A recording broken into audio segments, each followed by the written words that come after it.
Hi, my name is Lindsay Reynolds, and this is my presentation on developmental language disorder.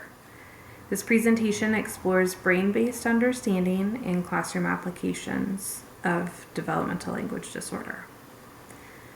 As educators, understanding the neurological foundations of language disorders enables us to make sure that our classrooms are using effective and evidence-based interventions to make a difference in our students' academic success. Developmental language disorder affects approximately 7 to 8% of English-speaking children. This is a significant portion of the students in our classrooms.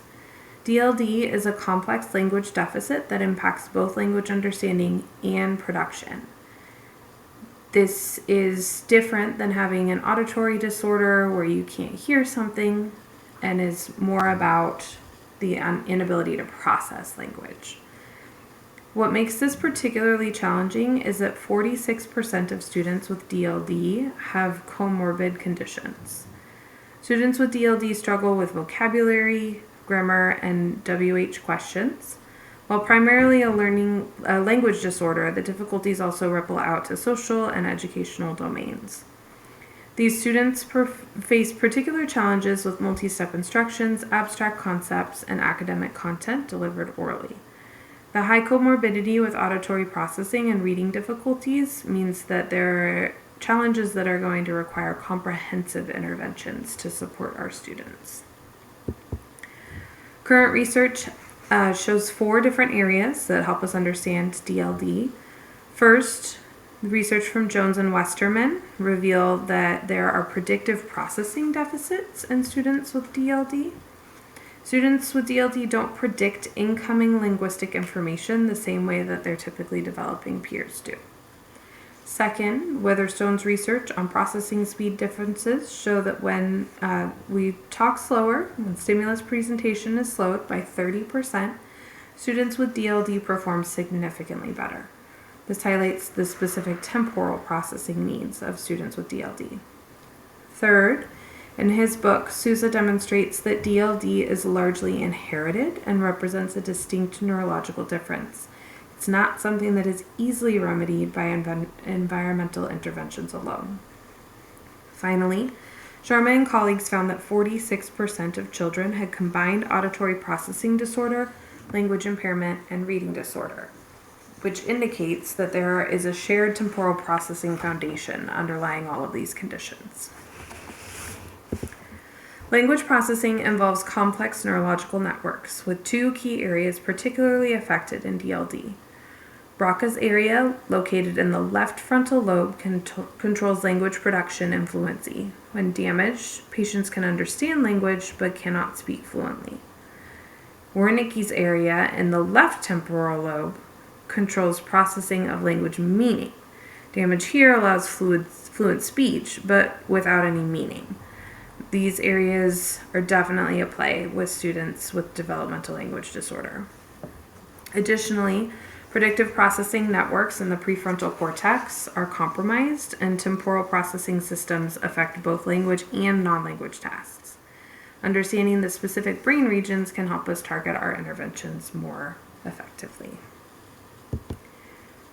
Electroencephalogram studies provide fascinating neurological evidence. In typically developing children, we see a negative brainwave inflection around 200 milliseconds after a student encounters a grammatical error. This shows that the students are predicting what's going to come, and then when it doesn't come, they detect that linguistic anomaly. However, students with DLD do not show the same response pattern. This is problematic because, as Jones and Westerman note, infants and children are more likely to attend to surprising stimuli than unsurprising stimuli. If a student with DLD isn't noticing the anomalies and they're not noting them as surprising, then they're going to miss critical opportunities to learn from their mistakes and to refine their internal language model. This is going to perpetuate difficulties and will limit the ability to improve their syntax through natural conversation exposure. That creates a cycle that is going to compound their challenges, so the interventions have to be targeted. It's just not going to be picked up through conversation. The neurological differences in students with DLD create significant challenges across 4 key areas. First, the language demands become increasingly difficult as complexity increases.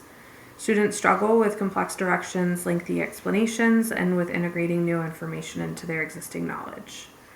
Second, reading and literacy is severely impacted. The high comorbidity between language and reading disorders reflects shared processing foundations. Students struggle with the phonological awareness, vocabulary development, and reading comprehension. Predictive processing impairments will limit their ability to use context clues, which creates a cycle that makes the reading difficulties compound the language difficulties and vice versa. Third, the cognitive load during language tasks can affect attention, working memory, and executive function, leading to fatigue and reduced performance across multiple areas. Finally, the processing time requirements mean that students need additional time for oral instruction processing, to formulate their responses, and to comprehend their content, as well as needing slower delivery of instructions. Research clearly indicates a path forward for classroom intervention. Effective strategies need to target the underlying neurological processes rather than just the symptoms that we see on the surface. So I'm going to share today 5 evidence-based approaches: explicit predictive language instruction, processing speed accommodations, syntactic priming techniques, environmental modifications, and clear communication strategies. To address the predictive processing deficits that Jones and Westerman discuss, they suggest creating close activities with diverse syntactic structures. The goal is to strengthen the compromised predictive processing networks in the prefrontal cortex. The activities should require students to provide grammatically correct completions that follow typical English syntax, but we should also include sentences that violate typical syntax, that make mistakes, so that students have the opportunity to experience and identify errors. The key is ensuring flexibility and variability. If we're just having students repeat sentences over and over again, they're learning to repeat. They're not learning to predict and identify errors. We want to challenge those prediction centers. For example, using the phrase, "the cat quickly blank up the tree," requiring the students to choose between climbed and climb based on grammatical rules they're going to learn to predict.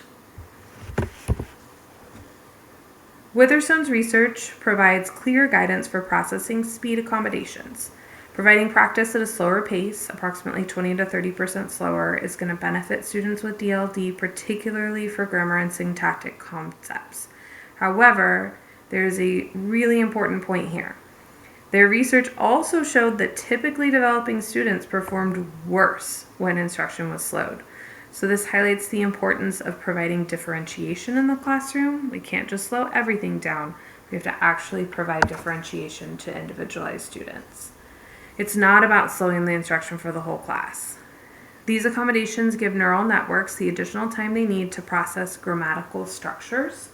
When we reduce our processing demands, students with DLD perform significantly better, allowing them to access the same rigorous content as their peers. Montgomery, Gillum, and Plant suggest using intentional syntactic priming to support syntactic development. This 4-step process is particularly effective. First, you need to capture the student's attention. Research shows that attention engagement is crucial for children with DLD to learn syntax-like patterns, and that students with DLD typically have concerns around attention. Second, we're going to provide a model by showing an image with a sample sentence, such as "the cat is in the tree." Third, we're going to prime the response by showing a new image and prompting the subject with, for example, "where is the tiger?" Fourth, we're going to support production as the student creates this target syntax. "The tiger is in the lake." The intentional priming, giving the student the example of the syntactical order in which we'd like to see the words come, is going to provide a roadmap for them and supports practice in their language production, directly addressing the predictive processing challenges that I discussed on an earlier slide. Language Disorder Australia has synthesized some educational research into practical environmental modifications. Their one-pager provides a lot of different activities and strategies you can use with students with DLD. The physical environment should be free of visual and auditory distractions, especially during language-based tasks. Preferential seating near the teacher and board will help students receive instruction without having competing language inputs in their sphere. For clear communication, teachers should simplify language to model the syntax they want students to use and always cue students' attention and have students face them when they're giving them verbal instructions. Additional supports are going to include providing extra response time, using visual cues and graphic organizers, and including pictures to support comprehension. Be prepared to repeat and rephrase instructions, and repeat and rephrase instructions, and chunk content into manageable pieces. The key principle underlying all these strategies is targeting underlying language demands rather than just the surface symptoms. When we look at the neurological foundations of DLD, we can create a more effective intervention that supports genuine learning and growth. Developmental language disorder involves complex neurological disruptions to predictive and temporal processing symptoms. The high comorbidity with other processing difficulties necessitates integrated approaches to intervention. Most importantly, effective classroom applications need to target underlying neurological processes rather than just the symptoms we observe. The strategies discussed today directly address the brain-based foundations of DLD while maintaining academic rigor. As our understanding of DLD's neurological foundations continues to deepen, we must stay current with research-based strategies. It's only through a comprehensive understanding of the way that the brain works that we can provide students with developmental language disorder the support they need for their academic success. Thank you so much for your time.